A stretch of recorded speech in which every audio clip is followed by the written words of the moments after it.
Hey there, welcome back to another episode of the Tailgate Talks. Today what I'm going to do is I'm going to talk to you about making your own reflective tarp. Now, you can go out, you can buy one of these tarps. They come in red, orange, blue, green, I think. One of the big problems with these tarps are that they're not very big. I believe they come in a 5x7 is about the largest that you're going to be able to find them reliably. They are nice because on the inside they have a nice shiny reflective coating, and what happens is whenever you use these in front of the fire, you're able to reflect the heat from the fire back onto you. Now, another problem with these, besides the small size, they're actually kind of pricey whenever you go to buy these. They're probably anywhere from $15 to $25 depending on where you're getting them at.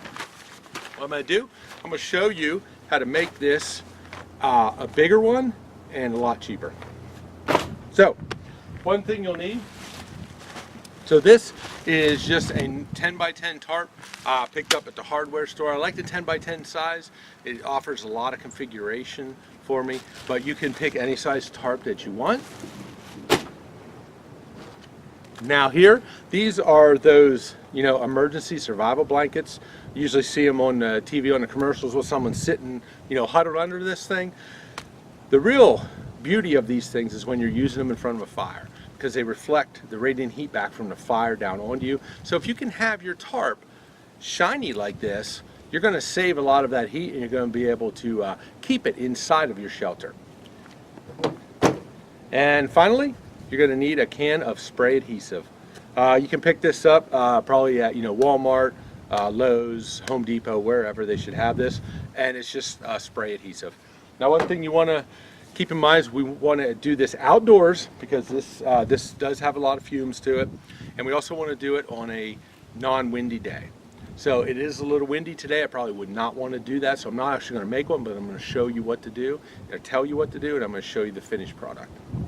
So what we're going to do is we're going to open our 10x10 tarp, or whatever size we pick. We're going to open it out, we're going to lay it in our yard, and then we're going to take this spray adhesive, back up. Before we do that, let's open one of these up, because if you've never opened one of these up, it may not seem like a big deal, but this is a very thin material, and a lot of times it sticks to each other, and it takes a little bit to open it up. So the first thing we want to do is we want to open up our emergency rescue blanket. Once this thing's open, then we're going to take some spray adhesive. We're just going to start up one of the corners, and we're going to spray the corner of this. And then what I'm going to do is I'm going to take my blanket and I'm going to lay it on here. Now, what I would recommend is you actually lay this out first, lay everything out before you spray anything, just to see and make sure that you have the blanket going the way that you want. 10x10 tarp, one of these is not enough. So what I'm going to do, I'm just going to grab two of them. They're really inexpensive. I'm going to grab two of these, and I'm going to try to cover this whole entire one side of this tarp. So I'm just going to keep spraying along the edge, and I'm going to keep sticking my Mylar survival blanket. I'm just going to keep sticking it on here. Now when we're all finished, here's our 10x10 tarp, and you can see I have this glued on the inside of it. It's very shiny, it's very reflective. It's also kind of noisy too. So I guess if you're out stealth camping, this might not be the thing for you, because every time the wind blows it's going to be crinkly. But I'll tell you what, this is a great way to have yourself a full-size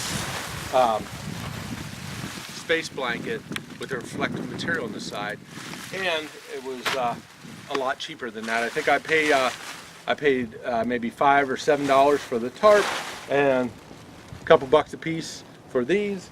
And this, even though I had to buy a whole can of it, I didn't use anywhere near a whole can. I've actually made quite a few of these tarps out of this. Now, in a future video here, what I'm going to do is I'm going to show you why you should always carry one of these tarps with a reflective material on the inside of it. So, just leave you with a little cliffhanger, and until next time, thanks for watching.